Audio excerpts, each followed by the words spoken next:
Et salut à tous et à toutes, c'est King et aujourd'hui on se retrouve pour le premier épisode du concept Focus qui consiste à faire une présentation générale de chaque personnage de Dragon Ball, de son histoire, de ses origines, puis de ses traitements dans les jeux vidéo pour aller ensuite dans Xenoverse 2, leurs caractéristiques, etc. Donc aujourd'hui nous allons commencer par Bardock ou Badak qui est un Saiyan. On ne sait pas quand il est né mais on sait qu'il est mort en l'année 737 lors de la destruction de la planète Vegeta. Il est pour la première fois mentionné dans le chapitre 196 par Raditz qui dit à Goku qu'il ressemble comme deux gouttes d'eau à son père. La famille de Badak donc est constituée de 4 personnes, de lui-même, de sa femme Guinée et de ses enfants Kakaroto, connu plus sous le nom de Goku, et Raditz. Dans les téléfilms, c'est le père de Goku qui était en mission, qui était en train de détruire le peuple Kanasan.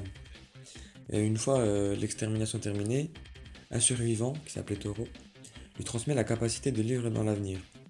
Et donc il voit que la planète Vegeta va être détruite par Freezer et va donc tenter de l'arrêter. Voilà l'histoire en gros du TV-film. Maintenant dans Dragon Ball Minus, c'est à peu près pareil, sauf qu'il n'y a pas l'histoire du Kanasan qui transmet le pouvoir de lire l'avenir. Après avoir reçu un message de la part de Freezer qui leur disait de tous rentrer dans la planète Vegeta. Donc à partir de là, Bardock a eu un mauvais pressentiment et a donc parlé à sa femme et envoyé leur fils Kakaroto sur Terre. Donc maintenant, on va donc parler du traitement de Bardock dans les jeux vidéo. On peut voir que dans certains jeux vidéo, l'histoire de Bardock est retranscrite telle qu'elle. Donc comme dans Xenoverse 1, Burst Limit ou dans les Tenkaichi 1, 2 ou 3.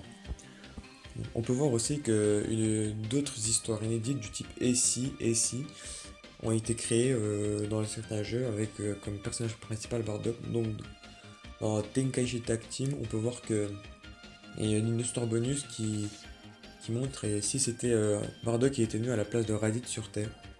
Et aussi dans Burst Limit, on peut voir Bardock se confronter à Goku. Ou sinon, on peut voir qu'il y a une histoire totalement inédite, comme dans Xenoverse 2 avec l'histoire du Saiyan masqué, ou dans Dragon Ball Heroes avec Bardock Xeno, qui est sorti récemment. Niveau gameplay, dans quasiment tous les jeux, souvent, Bardock est le meilleur perso. Donc on peut aussi le remarquer que c'est un semi-copier-coller de Goku avec beaucoup plus d'agressivité. Dans Dokkan Battle, les cartes de Bardock sont de seconde zone, donc ni les meilleurs ni les pires. Donc maintenant nous allons passer à Bardock dans Xenoverse 2.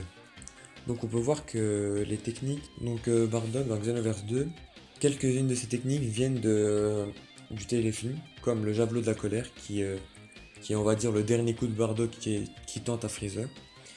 Mais le reste c'est Bandai Namco qui les a fait, pardon c'est un jeu ou sur Xenoverse 2. Par exemple l'esprit Saiyan, la lance de la rébellion, le lancier tyrannique et le super explosion de Ki. Niveau personnage, donc comme je l'ai dit précédemment dans Xenoverse 2 c'était un quasi copier-coller de Goku mais largement plus agressif, un jeu plus rapide, plus tranchant, plus puissant. On peut voir que c'est un perso équilibré, donc il a des stats équilibrées. Une tenue plus c'est corps à corps, mais une super âme qui coa, donc l'un compense l'autre. Donc ces tenues sont chères et de haut niveau, niveau 5. Le cumul des prix dépasse les 100 000 zéniths. La super âme aussi, c'est la fin, est chère également.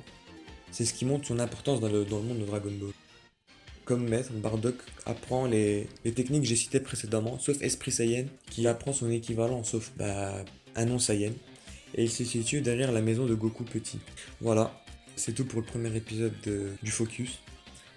Si cela vous a plu, laissez un like, partagez la vidéo. Mettez dans les commentaires le prochain personnage que vous voulez. Et étant donné que c'est ma première vidéo, dans les commentaires vous pouvez me dire ce que je peux améliorer, ce que je peux changer, modifier. Voilà. Bon jeu à tous.